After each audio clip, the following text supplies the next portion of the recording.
रघुवंश में राजा दिलीप का जीवन परिचय। कवि कुल शिरोमणि महाकवि कालिदास सर्वप्रथम शिव पार्वती को प्रसन्न करके रघुकुल का वर्णन करते हैं। भगवान सूर्य के पुत्र मनु सूर्य वंश के प्रवर्तक हुए और उन्हीं के वंश में भव्य मूर्ति बुद्धिमान प्रजावत्सल राजा दिलीप उत्पन्न हुए। राजा दिलीप के संतान नहीं थे, अतः समस्त भूमंडल के एकमात्र राजा होते हुए भी वे बड़े दुखी रहा करते थे। एक दिन राज्यभार अपने मंत्रियों को सौंपकर महारानी सुदक्षिणा को साथ लेकर उन्होंने अपने कुलगुरु महर्षि वशिष्ठ के आश्रम को प्रस्थान किया। मार्ग में सुंदर वन तथा कमल युक्त तालाबों की शोभा देखते हुए हरिण आदि पशु पक्षियों की मनोहर वाणी सुनते हुए और अपनी ग्रामीण प्रजा से भेंट स्वीकार करते हुए सायंकाल ऋषियों से पूर्ण गुरु वशिष्ठ के आश्रम में पहुँचे। आश्रम में पहुँचते ही राजा दिलीप और रानी सुदक्षिणा गुरुजी को प्रणाम करते हैं। रात में पर्णशाला के अंदर विश्राम कर लेने के पश्चात सुबह होते ही राजा दिलीप ने रानी सुदक्षिणा के साथ नंदिनी गाय को पूजा कराकर उसके वत्स बच्चे को दूध पिलाकर गाय को चरने के लिए जंगल में छोड़ दिया। राजा पीछे पीछे जाते रहे। अपने गुरु वशिष्ठ के दिए हुए आज्ञा के अनुसार राजा ने नंदिनी गाय की सेवा करना प्रारंभ कर दिया। राजा दिलीप को नंदिनी की सेवा करते करते 21 दिन व्यतीत हुए।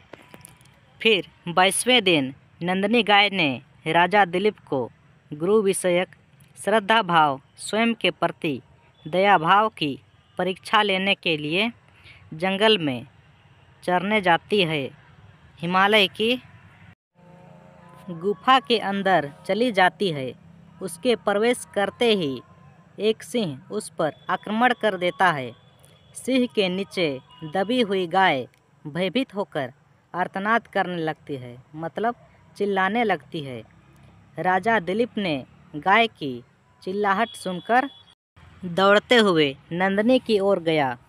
राजा ने जब तरकस से तीर खींचना चाहा तो उसकी अंगुलियां बाण के मूल में चिपक गई।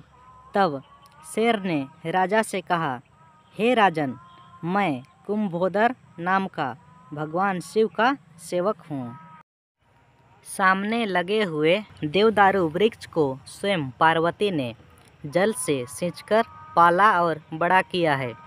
किंतु एक दिन मदोन्मत्त हाथी ने वृक्ष की छाल रगड़ दी। इससे पार्वती जी को बहुत दुख पहुंचा।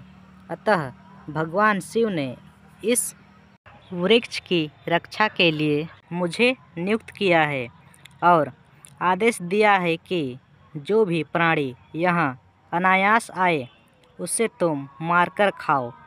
राजा ने कहा शेर से, आप मुझे मारने का प्रयास मत करो, तुम्हारा प्रयास निष्फल होगा। राजा ने कहा, शिव मेरे पूज्य हैं और ये नंदिनी मेरे गुरु वशिष्ठ का गौरूप धन है, इसकी प्रतीक्षा मत करो। राजा ने कहा, तुम अपनी क्षुधा मिटाने के लिए मुझे खाओ और इस गाय को छोड़ दो। इस पर सिंह ने राजा से कहा, हे राजा, तुम मुझे मूर्ख प्रतीत होते हो। केवल एक गाय के लिए अपना प्राण त्याग देना चाहते हो, क्योंकि इस पर तुम्हारा एक छत्र राज्य है, तुम्हारी युवा अवस्था है और तुम सुंदर भी हो। तुम्हारे न रहने से संपूर्ण राज्य नष्ट हो जाएगा। इस पर एक गाय के बदले तुम अनेक गाय अपने गुरु को दे सकते हो। किंतु राजा ने सिंह के प्रस्ताव को स्वीकार नहीं किया। राजा दिलीप ने सिंह से कहा, जिस प्रकार तुम देवदारू वृक्ष की रक्षा के कार्य में तत्पर हो, उसी प्रकार मैं भी गाय की रक्षा के लिए तत्पर हूँ। राजा ने सिंह से कहा कि हमारे बीच हुई इस वार्तालाप मतलब बातचीत से हमारे बीच मित्रता हो गई। राजा ने सिंह के सामने एक मांसपिंड के रूप में समर्पित कर दिया। इस पर देवताओं ने राजा के ऊपर पुष्प की वृष्टि की और उसकी कानों में आवाज़ सुनाई पड़ी, उठो पुत्र, मैं तुमसे तुम्हारी सेवा से प्रसन्न हूँ, वर मांगो। राजा ने ऊपर देखा तो सिंह लुप्त हो गया। जब नंदिनी ने राजा से मनुष्यवाणी में कहा, हे राजन, मैंने ही तुम्हारी परीक्षा ली थी, अब मैं तुमसे प्रसन्न हूँ, वर मांगो। कुल को बढ़ाने वाला अनंत कीर्तिशाली पुत्र मांगा।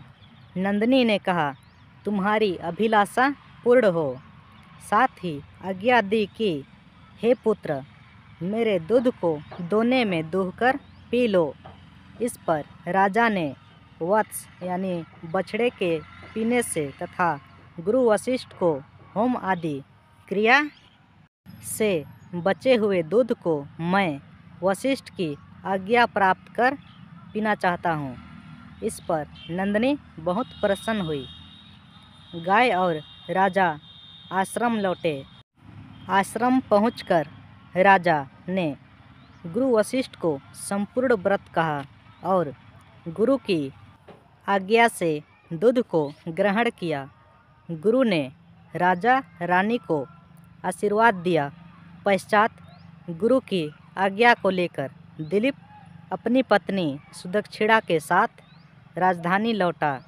अयोध्या में आने पर रानी सुदक्षिणा गर्भवती हुई और उनके यहाँ रघु के रूप में तेजस्वी पुत्र प्राप्त हुआ।